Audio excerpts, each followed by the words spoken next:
Kali ini kita akan bahas matematika tingkat lanjut SMA kelas 11 bab 4 vektor latihan B nomor 5 sampai dengan 8 halaman 191. Soal nomor 5 mengamati. Jelaskan simpulanmu tentang theta besar sudut di antara dua vektor bukan 0 U dan V ketika yang A vektor U dot vektor V-nya lebih kecil daripada 0, yang B vektor U dot vektor V-nya sama dengan 0, yang C vektor U dot vektor V-nya itu lebih besar daripada 0. Ya, ini gambarnya, gambar tetanya.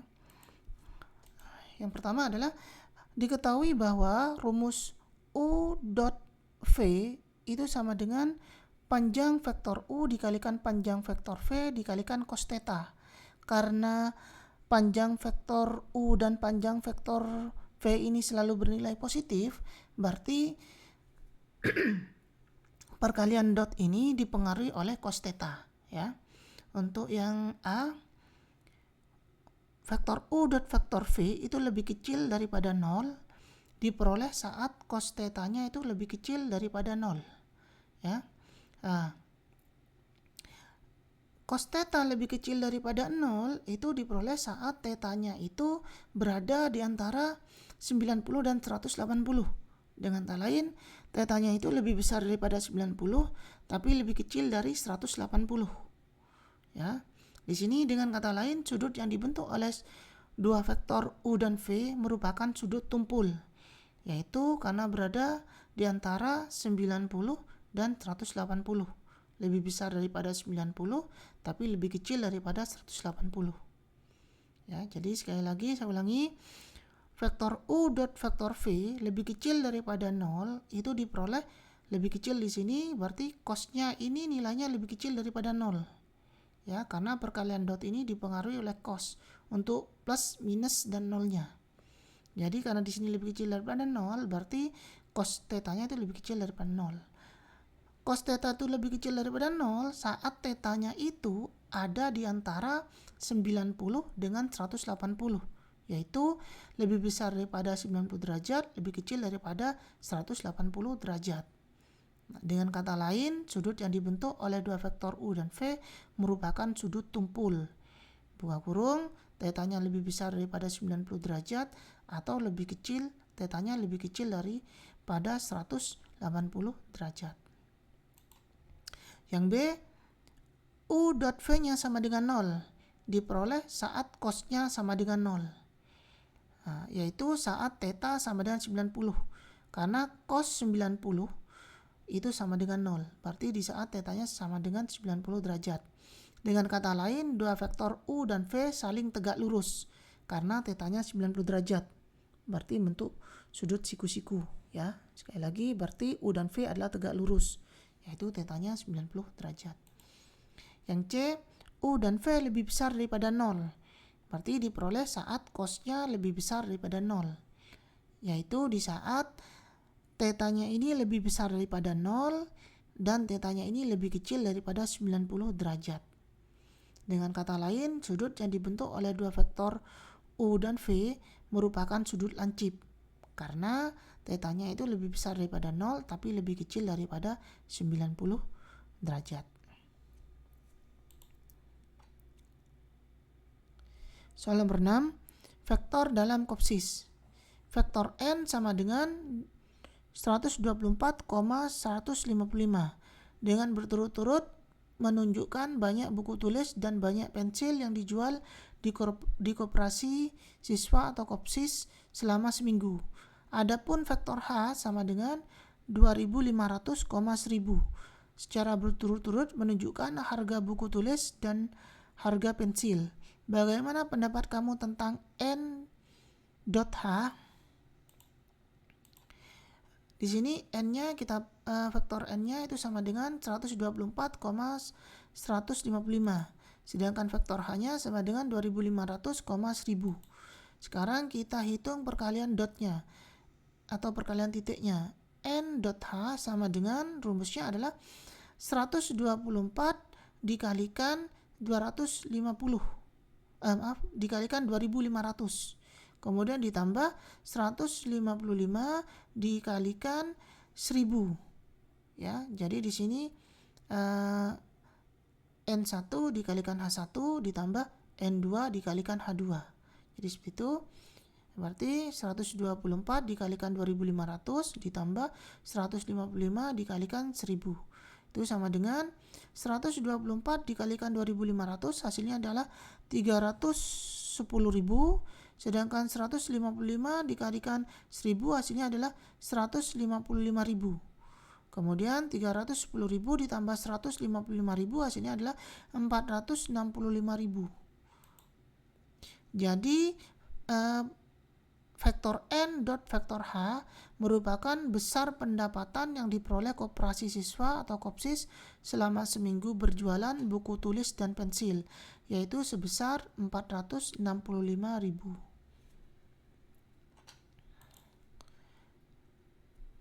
Soal nomor 7, diberikan vektor A sama dengan 3,4 dan vektor B sama dengan 11, min 2. Tentukan proyeksi vektor B ke vektor A.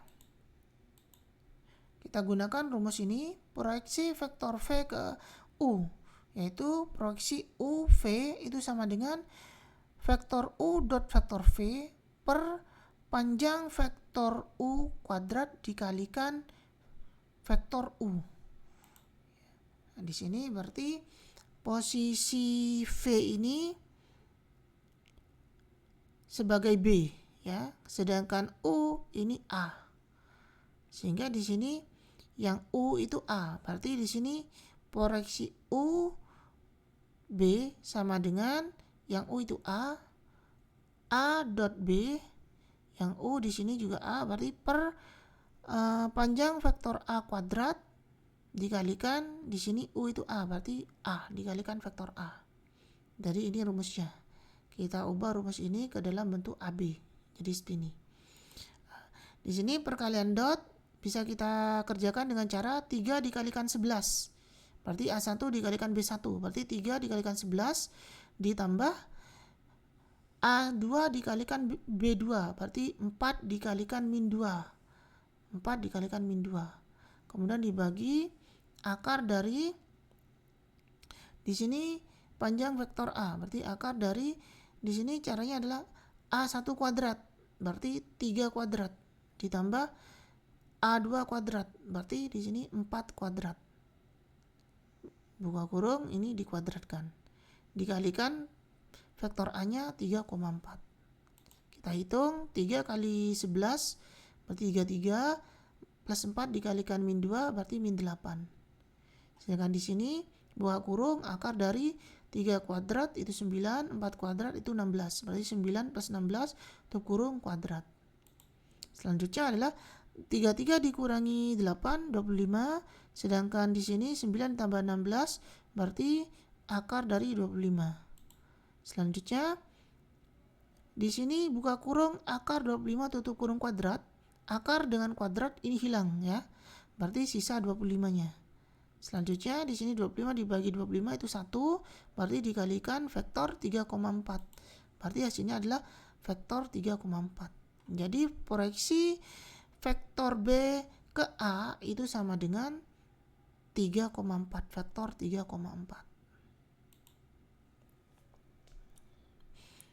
Soal nomor 8, tentang perahu layar. Sebuah perahu layar bergerak sejauh 100 meter ke utara, sedangkan angin memberi gaya 500 Newton ke timur laut. Berapa banyak usaha yang dilakukan angin? Di sini kita tulis dulu yang diketahui. Yang diketahui adalah karena di sini berhubungan dengan vektor, berarti yang tidak memiliki arah ini merupakan panjang. Ya, karena berarti di sini 100 meter ini merupakan panjang. Jadi panjang dari vektor S. Ya. Di sini bergerak sejauh berarti jarak ya. Berarti di sini saya tulis panjang vektor S sama dengan 100 meter. Sedangkan di sini gaya angin berarti panjang vektor gaya itu sama dengan 500 N. Karena di sini yang kita ambil cuma angkanya saja. Ya, berarti ini sama saja dengan menggunakan panjang atau besar dari vektor. Berarti di sini panjang atau besar dari gaya angin itu sama dengan 500 Newton. Sedangkan tetanya di sini diperoleh dari perahu layar bergerak ke utara. Berarti ini adalah pergerakan vektor dari perahu layar, ya. Sedangkan anginnya itu ke arah timur laut, vektornya ke sini. Berarti tetanya adalah 45 karena di sini jarak antara setiap mata angin ini adalah 45. Berarti tetanya adalah 45 derajat. Sehingga rumus usaha kita tahu sebagai karena di sini kita ada di dalam bahasan vektor, berarti rumus usaha saya tulis sebagai vektor, sehingga di sini kalau kita hanya mengambil besarannya saja atau panjangnya saja, berarti kita tulis sebagai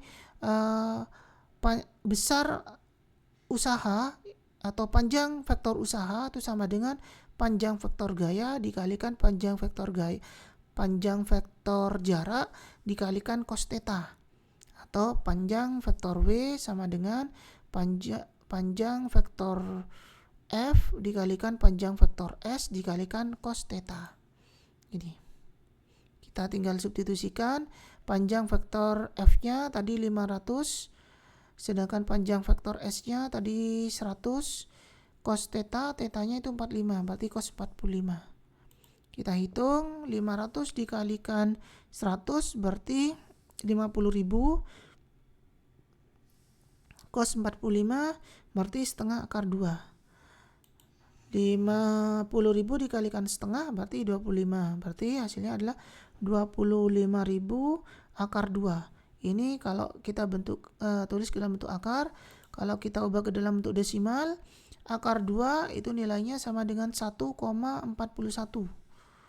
Sehingga 25.000 dikalikan 1,41 hasilnya adalah 35.250, ya.